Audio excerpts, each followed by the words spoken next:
Hello বন্ধুরা, compass serial ধারাবাহিকে আমরা জানতে পারবো রিয়ান আর কম্পাস এক হলো। হ্যাঁ বন্ধুরা, এটাই জানতে পারবো শেষমেশ ওরা দুজনে একে অপরকে ভালোবেসে ফেললো এবং কম্পাস রিহানের ছেলের সন্তানের মা হতে চলেছে। এটা জানার পর তাদের পরিবারের তো সবাই খুশি এবং কম্পাসকে অনেক ভালোবাসা এবং অনেক যত্ন আদর করছিল। কিন্তু কম্পাসের যে শ্বশুরমশাই, তিনি তো কম্পাসকে ছাড়বে না, যেভাবে হোক কম্পাসকে শেষ করবে, কারণ কম্পাস সব কিছুই জানে তার শ্বশুরমশাইয়ের ব্যাপারে।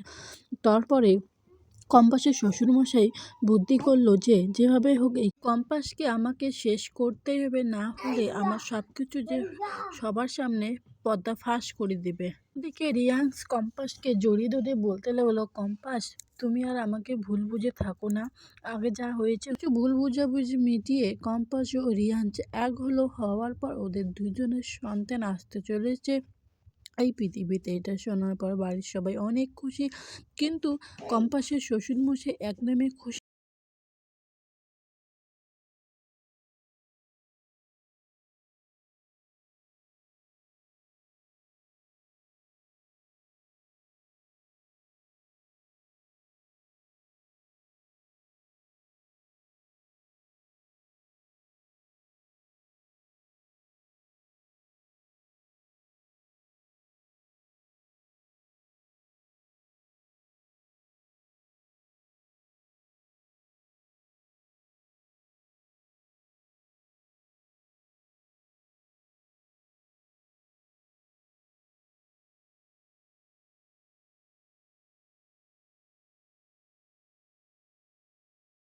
কম্পাস যে মা হতে চলেছে এটা শোনার পর কম্পাসের শাশুড়ি মা, সে তো খুব খুশি এবং বলতে থাকে, এবার তোমাকে এই সন্তানের জন্ম দিতেই হবে, কারণ এই সংসারের প্রথম উত্তরাধিকারী আসতে চলেছে, সে যে বংশের প্রদীপ।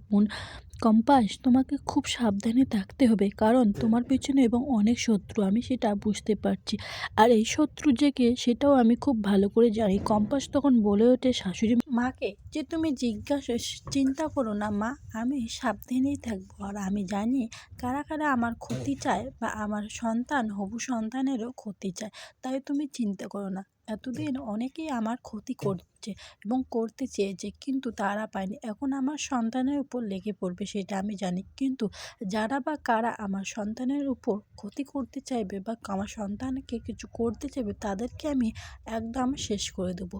সেটা যেই হোক না কেন, তাকে কিন্তু আমি ছাড়বো না। এটা শোনার পর কম্পাসের শাশুড়িমা বলে ওঠে, আমি তো এটাই তোমার মুখ থেকে শুনতে চাই তো বন্ধুরা, ভিডিওটা যদি তোমাদেরকে ভালো লাগে তাহলে লাইক করে, কমেন্ট করে, চ্যানেলটাকে সাবস্ক্রাইব করে বেল আইকনটি প্রেস করে দাও। আর কারা এরকম সিরিয়াল ভিডিও আপডেট জানতে চাও বা দেখতে চাও, সেটা আমাকে কমেন্ট করে জানিয়ে আমার চ্যানেলটাকে সাবস্ক্রাইব করে বেল আইকনটি প্রেস করে দাও। দেখা হচ্ছে এরকম অন্য কোনো ভিডিও নিয়ে।